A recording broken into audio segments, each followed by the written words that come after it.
오늘 묵상할 본문 말씀은 열왕기상 7장 27절부터 39절까지입니다. 구약성경 522페이지 열왕기상 7장 27절, 저와 여러분 함께 한 말씀씩 교독하십시다. 또 노스로 받침수레 열을 만들었으니 매 받침수레의 길이가 4규빗이요 너비가 4규빗이요 높이가 3규빗이라. 그 받침수레의 구조는 이러하니 사면 옆 가장자리 가운데에는 판이 있고 가장자리 가운데 판에는 사자와 소와 그룹들이 있고 또 가장자리 위에는 놓는 자리가 있고 사자와 소 아래에는 화한 모양이 있으며 그 받침수레에 각각 4 놋바퀴와 노축이 있고 받침수레 4발 밑에는 어깨 같은 것이 있으며 그 어깨 같은 것은 물두멍 아래쪽에 부어 만들었고 화환은 각각 그 옆에 있으며 그 받침수레 위로 들이켜 높이가 1규빗 되게 내민 것이 있고 그 면은 직경 1규빗 반 되게 반원형으로 우묵하며 그 나머지 면에는 아로새긴 것이 있으며 그 내민 판들은 네모지고 둥글지 아니하며 4바퀴는 연판 밑에 있고 바퀴 축은 받침수레에 연결되었는데 바퀴의 높이는 각각 1규빗 반이며 그 바퀴의 구조는 병거 바퀴의 구조 같은데 그 축과 태와 살과 통이 다 부어 만든 것이며 받침수레 4 모퉁이에 어깨 같은 것 4이 있는데 그 어깨는 받침수레와 연결되었고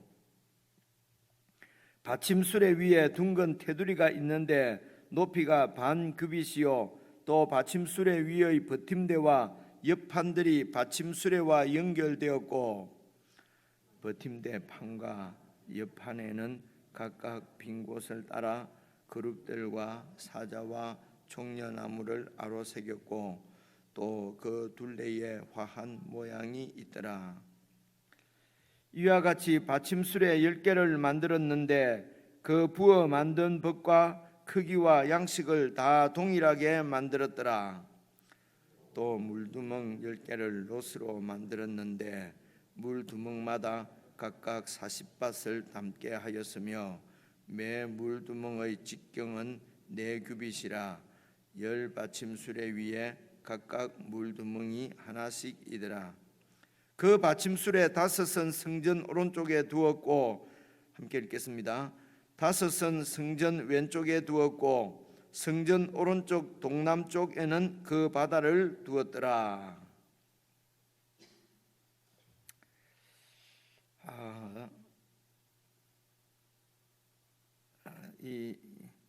지금 한번 읽고 지금 이 구조가 어떻게 되는지 이게 잘 알 수가 없습니다.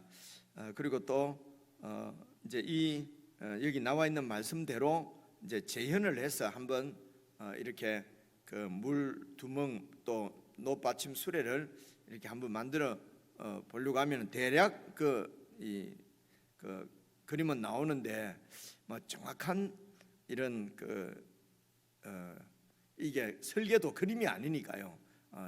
정확하게 이렇게 구성하기는 조금 힘들다고 그럽니다.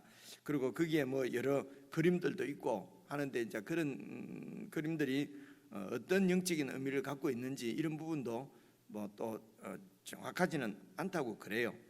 그런데도 이제 우리가 다시 읽으면서 우리가 그냥 알고 있는 지식들 정도만 이렇게 읽으시면서 우리가 묵상할 때는 연구하는 것이 아니니까 이제 대략 우리가 인지하고 있는 그런 이 성경적인 상식으로 이렇게 성경을 이렇게 읽고 그렇게 묵상을 하시면 되거든요.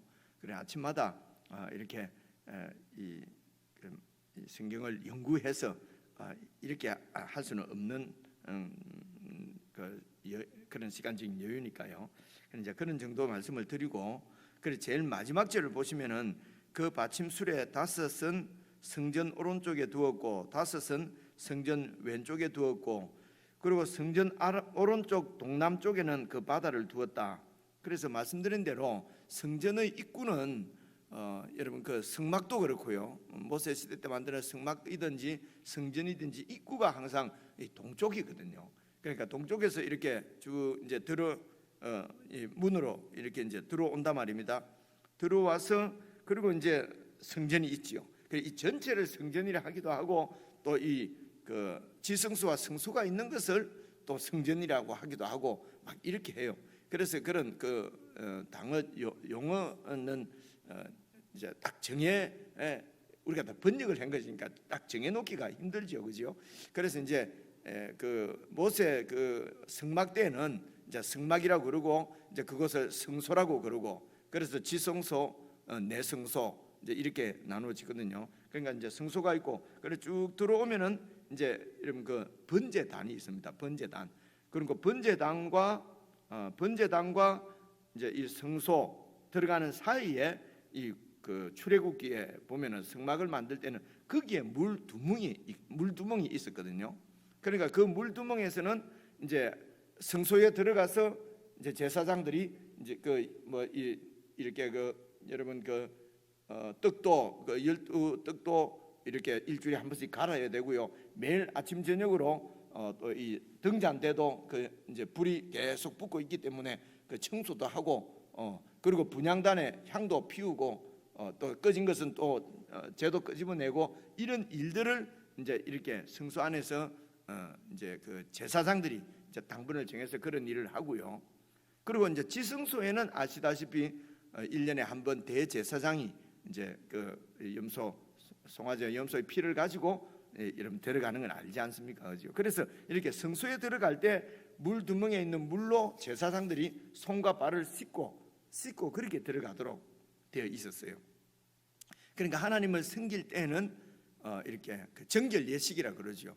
깨끗한 몸과 마음으로 정결하게 자신을 살피고 그렇게 해서 하나님을 섬겨야 된다는 것이죠. 그래서 하나님을 섬기는 우리가 그렇게 이제 이렇게 말하자면 정결치 못한 채로, 좀 더 노골적으로 표현하면 더러운 채로 그렇게 하나님을 섬기면은 이제 더럽다고 하는 것은 내가 중심이 되는 것이죠. 그 신약의 표현이면은 마음이 딱 하나로 되지 않고 마음이 갈라지고 두 마음을 품고, 그러니까 내 욕망, 욕심이 중심에 있고, 이게 이제 더러운 거지요. 이렇게 해서 하나님을 섬긴다 그러면은 기도하는 것도 내 중심적이고 하나님을 섬기는 것도 내 중심적이죠. 그래서 내 뜻대로 하나님 섬기는 것도 내 뜻대로 안 되면은 이렇게 화가 나고 그리고 투기가 생기고 싸움이 있고 이렇게 되는 것이거든요. 그래서 이렇게 지금 우리가 이제 회개한다는 것은 내 자신을 돌아보고 내가 중심이 된 것들을, 그런 욕망과 욕심들을 다 십자가에 못 박는 것이 그게 이제 회개거든요. 기본적으로 회개는 그래서 뭐 무슨 맨날 잘못된 거 일의 회개가 아니고 근본적으로 내 자신이 이렇게 바뀌어지는 것을 이제 이렇게 회개라고 그렇게 이해를 하시면 좋겠습니다. 그래서 이제 손을 씻고 발을 씻는 정결 예식을 행하는 것은 이제 그런 의미가 있지요. 그래서 제단에서 또 번제물을 올리고 할 때도 그 물두멍에서 손을 씻고 그렇게 하게, 그게 여러분 그 출애굽기 한 그런 의미가 말입니다. 출애굽기 한 30장 정도 제가 한번 빨리 찾아서 여러분 한번 읽어 드려볼게요. 30장이 그런 의미들이 나와 있는데거든요. 뭐 제단도 있고요. 30장 17절 제가 한번 읽어볼게요. 17절 그냥 들어만 보십시오. 출애굽기 30장입니다. 출애굽기가 25장부터 성막에 대한 설계도 쭉 이야기가 나오고 그리고 뒤에 이제 제작하는 것까지도 해서 40장까지 이렇게 성막을 제작하는 것이거든요. 17절 여호와께서 모세에게 말씀하여 이르시되 너는 물 두멍을 노스로 만들고 그 받침도 노스로 만들어 씻게 하되 그것을 회막과 제단 사이에 두고 그 속에 물을 담으라. 아론과 그의 아들들이 제사장이지 않습니까?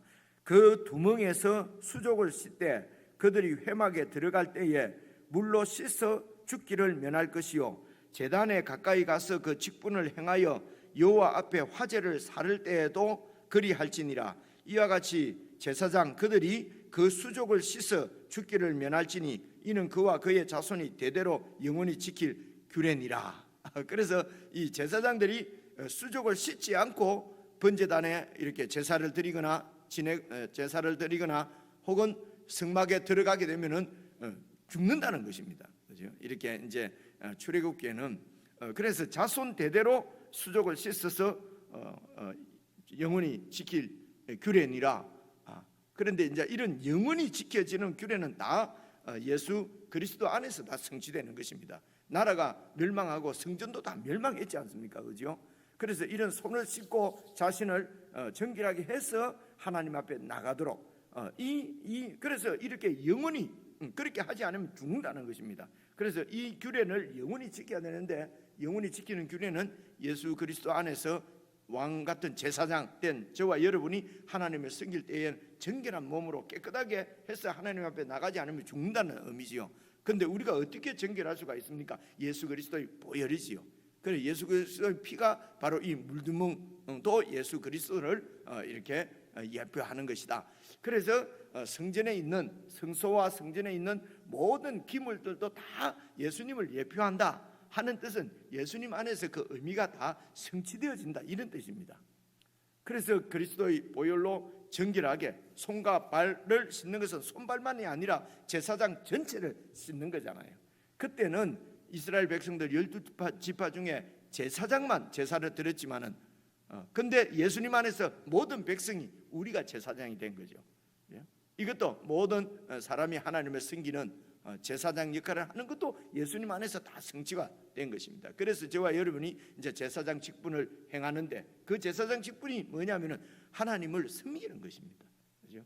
그리고 하나님께로 백성들을 인도하는 것이 그게 제사장 역할이거든요. 그리고 그 일을 이제 신약 시대 때 저와 여러분이 그런 제사장 역할을 감당하기 위해서는 정결해야 된다는 것이죠. 그래서 늘 이렇게 그리스도의 보혈로 깨끗하게 된 우리 자신을 늘 말씀으로 씻어서 그래서 깨끗하게 그래서 이 물두멍은 매일 이런 그 말씀으로 우리 자신을 살피는 것이 바로 물두멍의 영적인 의미다.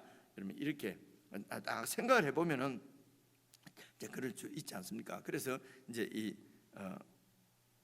성막을 만들 때는 이런 물두멍 밖에 나오지 않는 것 같아요. 제 기억에는 그죠? 그러니까 물두멍도 한 개밖에 없었는데 오늘 그 열왕기상의 솔로몬의 성전에서는 이 물두멍이 말입니다. 38절 보시면은요. 또 물두멍 10개를 롯으로 만들었는데 물두멍마다 각각 40밭을 담게 하였으며 매 물두멍의 직경은 4규빗이라 10받침 수레 위에 각각 물두멍이 하나씩이더라. 그러니까 물두멍이 이 솔로몬 성전에는 한 개가 아니고 10개였습니다. 그 10개를 39절에 보니까 5은 성전의 오른쪽에 두었고 5은 성전 왼쪽에 두었다는 말은 이제 그 동쪽에서 딱 들어가서 왼쪽이면은 동서 왼쪽이면 북쪽이지요. 그죠? 북쪽. 오른쪽이면은 아니지. 오른쪽이 북쪽이구나. 그죠? 오른쪽이 북쪽, 왼쪽이 남쪽이거든요. 그래서 이제 왼쪽에 북쪽에 남쪽에 각각 5개씩 두고 그리고 오른쪽 동남쪽에는 오른쪽의 동남쪽에는 그 바다를 두었다는 것입니다. 바다. 그 바다가 어제 우리가 그 이제 묵상한 말씀 중에 여러분 23절 한번 봐보십시오. 23절 보시면은요. 바다를 부어 만들었으니 그 직경이 10규빗이요. 바다는 물을 많이 담을 수 있어서 그냥 바다라고 불러요. 그래서 그 직경이 10규빗이라는 말하면 그 모양이 둥글며 그 높이는 5규빗이라고 그랬지 않습니까? 그죠? 그러니까 10규빗이면은 5m거든요. 5m란 말입니다. 그러니까 직경이 5m면 어떻게 됩니까? 5m면은 뭐 상당히 큰 그죠? 큰 그 바다죠. 그 높이가 5규빗이면은 2.5m지 않습니까? 2m가 높아요. 그러니까 높이가 제 키보다 한참 높고 이 직경이 한 5m 되는 큰 이런 물 저장소지요. 물 탱크 같은 이제 그것을 이제 동쪽에 동남쪽 성전의 이제 남쪽이니까 이쪽입니까? 이쪽이군요. 왼편이군요, 그죠? 이것을 바다라고 그러는데 바다는 성전 오른쪽 성전에서 보면 오른쪽이라는 말 같네요, 그죠? 오른쪽 동남쪽에 큰 바다를 두고 그리고 물두멍은 10개, 양쪽에 10개씩 이렇게. 그래서 이 물의 용도는 제사장이 사역을 할 때에 수족을 씻는 것, 그리고 재물도 씻어야 될 것 아닙니까, 그죠? 이 소나 양이나 이런 것도 다 씻어서 그래서 제사를 드렸습니다. 그래서 이제 그 재물을 씻는 그런 용도로, 그러니까 정결하게 하는 용도로 사용을 하는 것입니다. 그래서 그 바다를 만들었고, 그리고 오늘은 이제 물두멍은 그러니까 물통이라는 겁니다. 그러니까 물통을 만드는데 이제 이 물통 10개를 일을 하려고 하면은 이제 이렇게 옮겨야 될 것 아닙니까? 물을 받으러 갈 때도 아마 높바다에서 물을 받아오는 모양이죠. 끌고 가서 물을 받아서 그리고 다시 또 끌고 오고 이렇게 해야 되니까 밑에 이제 물두멍 물통의 받침대가 있는데 받침대에 바퀴가 달려서 이렇게 움직일 수가 있었다는 거죠. 그래서 받침수레라고 그래요. 받침수레는 이 물통 10개를 이렇게 얹어 놓는 받침대 10개를 만드는데, 그런데 그게 이제 오늘 27절부터 30 몇 절입니까? 37절까지가 이 받침수레를 어떻게 만드는가 상당히 길게 나와 있거든요. 그러니까 받침이 뭐가 그렇게 중요한지 잘 모르겠는데, 물두멍은 그냥 간단하게 그냥 물두멍은 38절 보시면요, 물두멍마다 각각 물두멍은 크기도 안 나와 있네요, 그죠? 그러니까 이제 물두멍을 얹어 놓는 받침수레가, 여러분 27절 보시면요, 또 노스로 받침수레를 열을 만들었으니 매 받침수레의 길이가 4규빗이라면 2m거든요. 그러니까 받침이 길이가 2m고 너비가 2m고, 그러니까 2m니까 여러분 높바다보다는 훨씬 작지 않습니까? 높바다는 그 크기가 5m인데, 그래서 이 받침수레는 2m니까 아마 그 위에 물두멍을 얹어 놓으니까 이 직경이 2m 정도 되는, 그렇죠? 예. 그래서 그 2m 38절에 나오네요. 미안합니다. 또 38절 보시면 또 물두멍 10개를 노스로 만드는데 물두멍마다 각기 40밭이면은 한 바트가 한 40리터 정도 될 겁니다. 그러니까 1,600리터쯤 되니까 1.6톤. 그러니까 이것도 물이 많지요, 그죠? 물두멍도. 38절입니다. 매 물두멍의 직경은 4규빗이라. 직경이 2m네요, 그죠? 그래서 받침도 2m다 말입니다. 그러니까 바다보다는 한 반 이상 적은 거죠, 그죠? 근데 이곳에 이제 약 1.6톤이 들어갔으니까요. 그러니까 1.6톤도 이게 상당히 무겁잖아요, 그죠? 그러니까 그 1.6톤 되는 물을 받치는 받침대니까 얼마나 튼튼하게 만들어야 되겠습니까? 그죠? 그 생각을 가지고 27절부터 한번 쭉 읽어보겠습니다. 그래서 노스로 받침수레 열을 만드는데 매 받침수레의 길이가 2m란 말입니다. 왜냐하면 그 물통이 2m니까. 그죠? 높이는 3규빗이니까 1.75, 저보다 조금 요즘 저보다 큰 보통 지금 남자들 키 정도 되네, 그죠? 그래서 그 받침수레의 구조는 이러하니 사면 옆 가장자리 가운데에는 판이 있고, 가장자리 받침수레가 네모인데 가장자리에는 이제 판이 있다는 말은 거기에 이렇게 판으로 이렇게 돼 있다는 말인 것 같습니다. 그래서 그 가장자리 가운데 판에는 사자와 소와 그룹들이 있고, 또 가장자리 위에는 놓는 자리가 있고, 사자와 소 아래는 화 모양이 있다. 대충 감이 잡히죠, 그죠? 그냥 박힌 전차 수레 그 밑에 보면은 전차 수레하고 비슷하다 그랬지 않습니까? 그죠? 그러니까 이게 수레가 이렇게 있고 그 밑에 이제 바퀴가 달리고 위에는 물통을 놓을 것 아닙니까? 그러니까 수레의 옆면은 판으로 되어 있는데 그 옆면에 사자가 그려져 있고 또 소가 그려져 있고 그룹들이 그려져 있단 말입니다. 그래서 사자와 소와 그룹들이 어떤 의미를 갖는지는 잘 모르겠으되 우리가 이제 그 에스겔서나 요한계시록 할 때 생각이 나지 않습니까? 사자가 모든 맹수 중에서 제일 왕이 사자고 소는요 가축들 중에 가장 이런 힘이 센 소고요. 그리고 또 그룹은 천상에 있는 존재들을 얘기하고 그래서 그때 이제 이런 모든 피조물들을 다 창조하신 하나님을 나타날 때에 사자, 소, 그룹 그리고 독수리, 사람 이런 얘기 우리가 함께 나눈 적이 있지 않습니까? 그래서 이 소와 사자는 모든 피조물들을 이렇게 연상시킵니다. 일반적으로 여러분 구약성경 읽을 때 사자, 소 이래 나오면은 피조물의 대표라고 이해를 하시면 되겠습니다. 그리고 거기에 이제 그 소와 사자 아래에는 뭐가 있습니까? 화환 모양으로 꽃이 막 있잖아요, 그죠? 화환, 꽃풀 같은 게 있다. 꽃풀이 있다는 것은 이것은 이제 이게 여러분 에덴 동산 하나님이 이런 피조물들을 이렇게로 이루어진 그리고 거기에 사람을 살게 한 어떤 태초의 에덴 동산 역시 하나님의 창조한 땅을 의미하는 것입니다.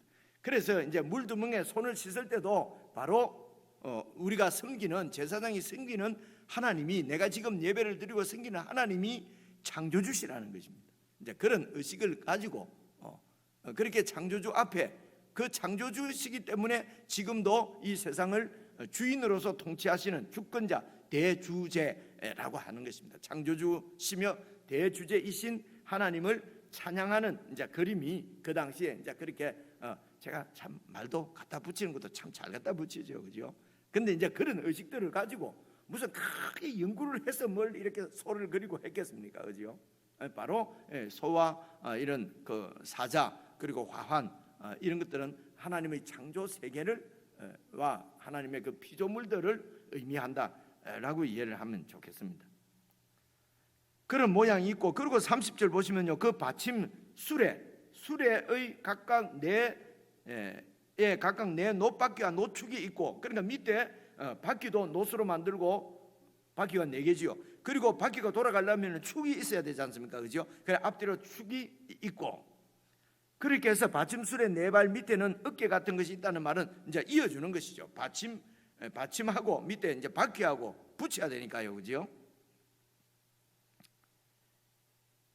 그 어깨 같은 것이 있는데 그 어깨 같은 것은 물두멍 아래쪽에 부어서 만들었고 그러니까 통으로 하나로 이렇게 만들었다는 것입니다. 그러니까 이 주조 기술이 대단했던 거죠. 사실은 그 히람이 이제 이 만드는 사람이 히람이죠. 13절 보시면요 솔로몬 왕이 사람을 보내어 히람을 두로에서 데려왔는데 이 히람이 기술자예요. 하나님께서 그래서 그 기술자에게 은혜를 주셔서 이런 여러분 이 받침대를 그 밑에 이제 바퀴를 붙이는 어깨를 예를 들어서 뭐 지금처럼 이렇게 용접해서 붙이거나 아니면 볼트로 이렇게 붙이거나 이러면은 그 1.6톤 되는 이런 물통을 싣고 왔다 갔다 하다 보면은 그게 또 이게 흔들거리고 뭐 부러지기도 하고 그러지 않겠습니까? 근데 그 다리 이렇게 나오는 바퀴를 붙이는 그 어깨도 다 통으로 이렇게 한 번만에 주조를 해서 한 통으로 만들었다는 그런 얘기입니다. 그러니까 이 히람이 아주 기술이 대단하다는 거죠. 그래서 계속 읽어보시면요 31절 그 말씀입니다. 그 받침 수레 위로는 들이켜 높이가 한 규빗 높이가 한 50cm 정도 0.5m 되게 내민 것이 있는데요 그 면은 직경 한 규빗 반대게 반원형으로 우묵하며 그 나머지 면에는 그러니까 그 우묵한 반원형 그 안으로 이제 물통이 들어가는 거겠죠. 그렇게 하고 32절 네 바퀴는 옆판 밑에 있고 바퀴 축은 받침 수레에 연결되어 있고 바퀴의 높이는 각각 한 규빗 반이니까 한 규빗 그러니까 한 75cm 70cm 정도 되는 바퀴란 말입니다. 그죠? 그러니까 한 이 정도 되겠네요. 바퀴 높이가. 그런 이제 위에 물두멍을 이렇게 얹어서 이렇게 끌고 다녔다는 것이죠. 33절도 나오네요. 그 바퀴의 구조는 병거 바퀴의 병거 있지 않습니까? 그 전쟁할 때 쓰는 마차.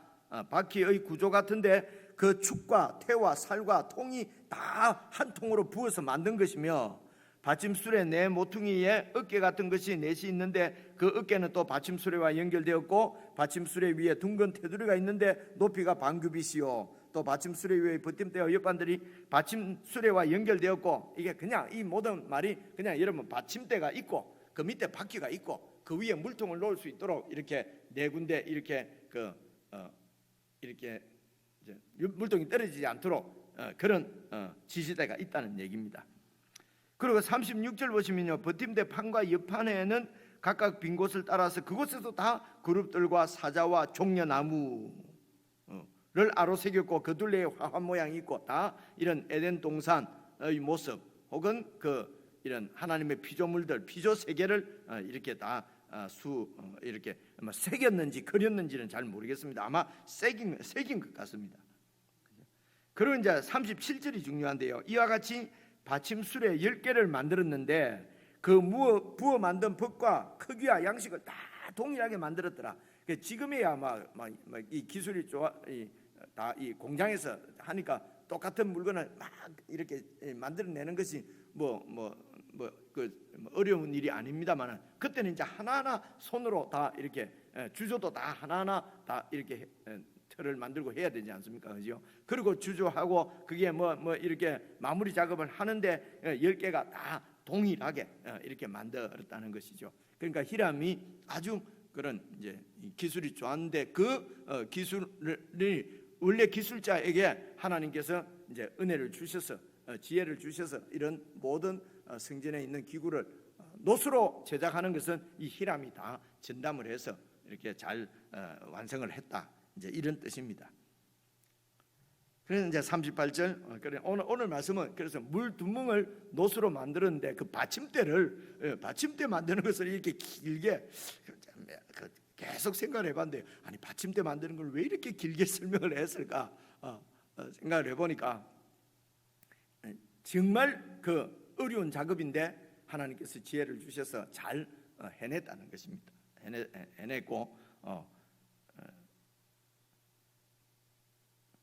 그리고 그 물두멍과 높바다의 의미는 이제 그 제사장들이 정결해야 될 것을 말씀하는 것입니다. 개인적으로 묵상하실 때에 이런 이게 어떤 형상으로 됐을까 이런데 너무 이렇게 초점을 이제 두지 말고요. 그것은 그냥 병거 같은 수레다. 그 밑에 바퀴가 있고 위에 물이 있는데 물통이 한 직경이 2m 되는 큰 물통 10개가 있었다. 그것이 의미하는 것이 무엇이겠는지 그런 생각 좀 하시면서, 그리고 옆에 설명 조금 참조하시면서요, 그렇게 묵상하시면 되겠습니다.